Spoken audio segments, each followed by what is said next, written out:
So, Andrew, have you ever had your heart broken? I think everybody has, haven't they? Okay, so who broke your heart the most and what happened? You know, it's really interesting because I get this question sometimes because they say, Andrew hates women. I didn't say that. No, you didn't. But I understand where it's going. I don't hate women. I understand women. And I understand men, by the way. Where this is going for me is I just want to honestly know if you've ever had your heart broken and by who and what happened.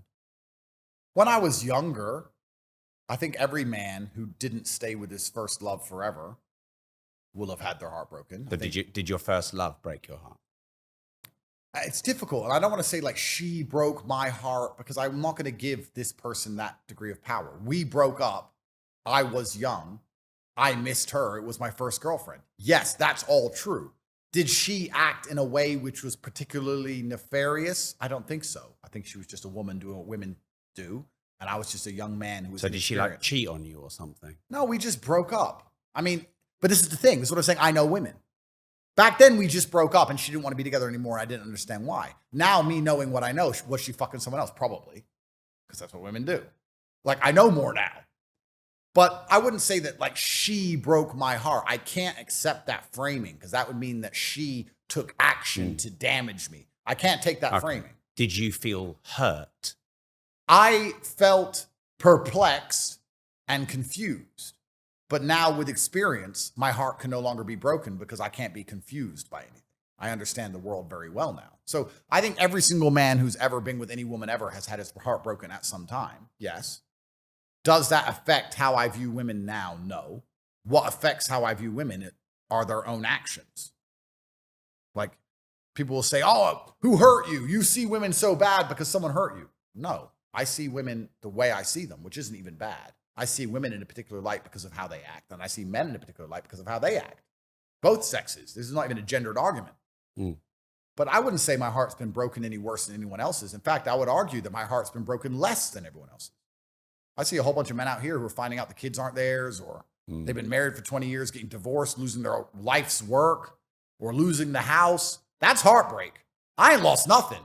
My kids are my kids. I ain't lost no money. I've never lost a house. I've never had to ask a judge to get rid of a bitch. Nothing. I'm fine. So I don't think my heart's been broken any worse than anyone else's.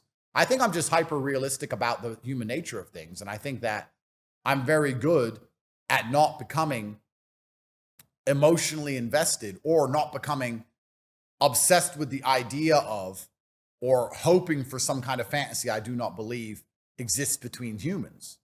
Like every single thing between humans is transactional. It always will be. We're in a transaction right now. You're giving me a platform and I'm giving you content and this is a transaction. And we're friends and it's fine, but it's a transaction. For us to sit here and go, this is not transactional, we're best friends and the transaction has nothing to do with it would be disingenuous. And it's absolutely the same between a man and a woman. Men or women, they have this illusion or this dream of, do you love me for real? Do you love me for me? That doesn't even mean anything. That's not real. I love you because you're beautiful and you do as I say, and you make me happy sometimes, and you add to my status by being hot, and we have sex, and you rub my back, and that's why I love you. Yeah, but do you love me for me? Well, what are you without those things? Well, you're a blob of goo. The blob of goo. You love me because I'm famous and rich and important and tall and strong and smart and funny and interesting and charismatic. Would you love me if I wasn't those things? Do you love me for me? Well, what is me without all of that? What am I now if I have no charisma, no money, no capability, no intellect? Am I a blob of goo? Like this whole idea of love as a non-transactional thing is so flawed in the first place. So I understand everything is transactional. And there's people who are going to sit there and go, he doesn't have a real woman who really loves him because my wife really loves me and that poor guy, he doesn't understand real love. All right, bro. Talk to me after the divorce. Or they'll say, oh, women are just with him for money. My woman's not with me for money. Well, firstly, you have no money. Secondly, I've never seen a woman in a divorce court who wasn't a gold digger. Funny how they're all gold diggers in the end, isn't it? Isn't it interesting how in the end, they're all gold diggers when the divorce court comes out? Turns out maybe it's always been about resource and protection and provision. Turns out it's always been a transactional relationship. Always. So when you're young, when we talk about heartbreak, you have these ideals of love. Like, our souls connected and our spirits combined and all this bullshit. Maybe not. Don't think I ever went that far, but people in general do. But as you grow older with enough experience, you understand that everything is absolutely, completely transactional. And Dubai will teach you that faster than anywhere. Or Miami. Certain cities will teach you that. That's why the red pill has died, by the way. That's why no one talks about dating anymore on podcasts, really.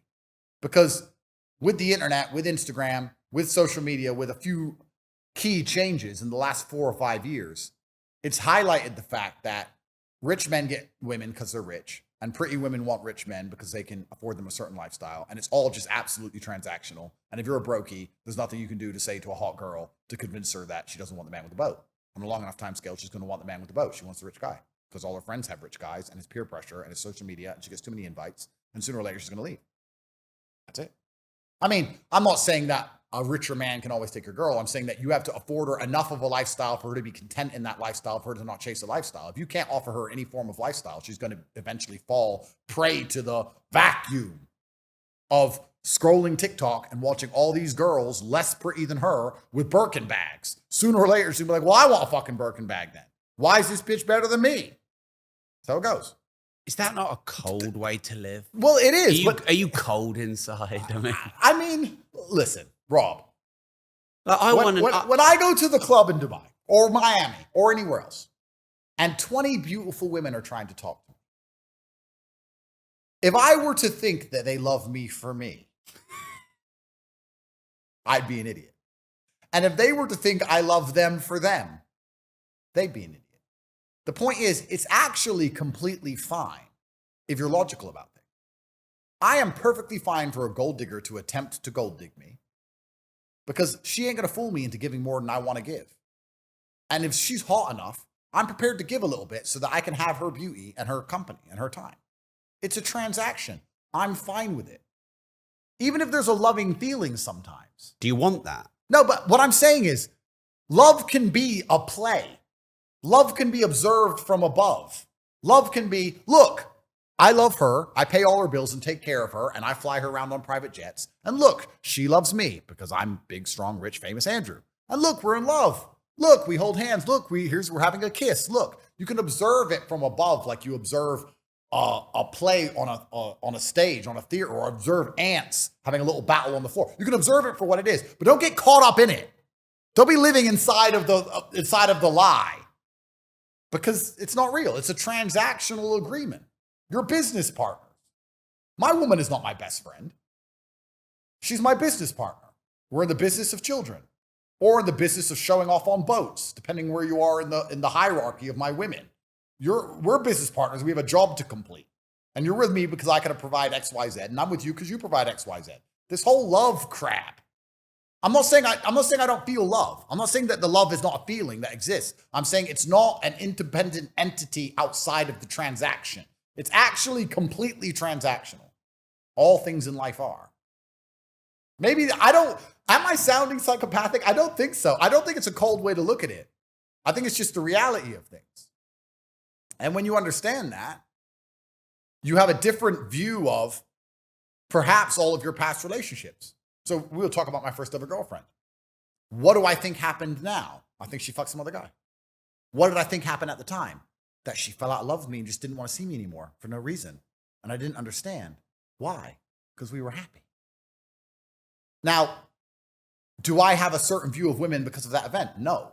I have a certain view of women because I've learned throughout my experiences of life how women are. And also because of my status. A lot of people say Andrew says bad things about women. Let me make something clear. You say bad things about men. Of course I do. It's not gendered, but of course they only choose the women's side. Yeah. But let me make something clear. If any man watching this became the most Googled man on the planet with hundreds of millions of dollars and saw the actions and natures of women, they'd talk worse than me. I promise. It's so much worse than you can imagine it to be. Well, someone well said basically that, so that's backed up. Well, yeah. And also another thing, I'm a bad guy, right? According to the media. But being a world famous bad guy, you'd be amazed how well that plays out. It's actually quite incredible. And I would argue that I'm one of the most moral men on the planet. I'm the only guy I know who doesn't fuck girls who have boyfriends. They have to at least lie to me and convince me they don't have a boyfriend first. Most men don't give a shit. If there's a pretty girl and she has a boyfriend, they don't fucking care. That's his problem. And that's fine. That's human nature. I get it. I used to be that guy. Now when I meet a beautiful woman, I'm like, where's your boyfriend? I haven't got a boyfriend. Who bought you that AP? My ex.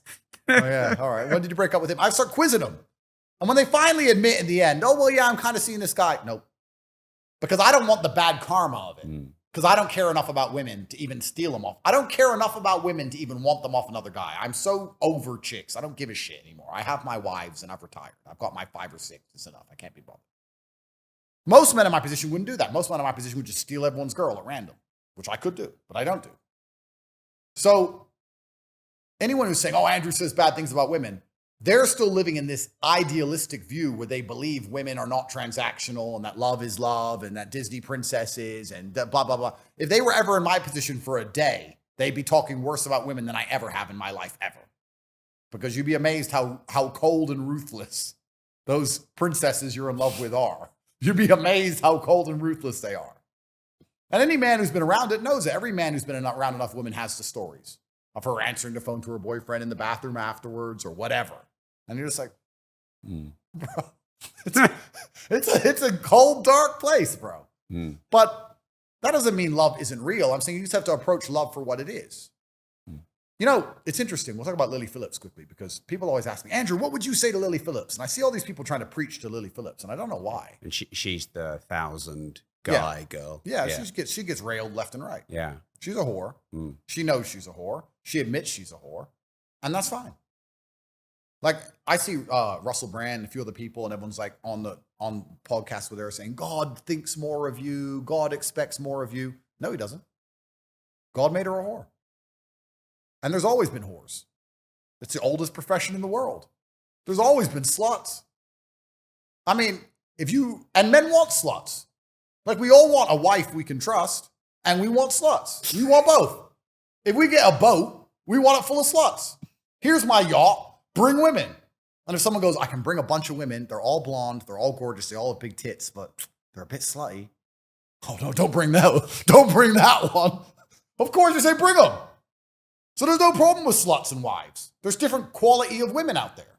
The only problem is when a man gets confused between the two. If you're a man and your head is on straight and you can tell which wife to take seriously, which women are good women, and which women are pieces of shit, and you keep everything in its correct place, you have your hose for hose and your wife for wife, and you keep everything in its correct order, then life's fine. The only men who get mad at sluts, oh, these sluts are so bad, are the men who fell in love with one thinking she was a wife when she wasn't. Lily is fulfilling a very important job in society which has existed since the dawn of human time. She's a prostitute. There's always been prostitutes. They're always going to need to be prostitutes. God's plan for Lily was what she's doing. So I don't know why everyone asks me what I'd say to her besides good work. Keep going. Keep guzzling cum. That's your fucking destiny. I don't give a shit. And I ain't going to fall in love with you. Because I'm not a dumbass. But there's men out here on podcasts where they're like, you're so beautiful. You could do so much more. I'm like, bro, you sound like you're about to fucking marry the bitch. Who cares? Who gives a fuck? Let her. So everything's actually fine with love, with hoes, with wives. Everything's fine if you're very realistic and understand stuff in its correct order. I know some women who ain't all that, but they're good on a boat. And I know some women with pure hearts, so I've never put on a boat with a bunch of other women. I just keep everything in its correct place. And I do the right thing, and I keep everything in order, and I observe everything for what it is, and I understand it's all a transaction, and I manage the transaction so I don't get famoosed, art of the deal, and I win. If that's not love, tell me what is. That's love to me. That sounds like love to me. I don't know. But there's some other guy who's going to sit around and say, no, love is I love this, I love that. And he's sitting around in a sexist marriage getting told what to do by some woman. That's not me. I can't do that.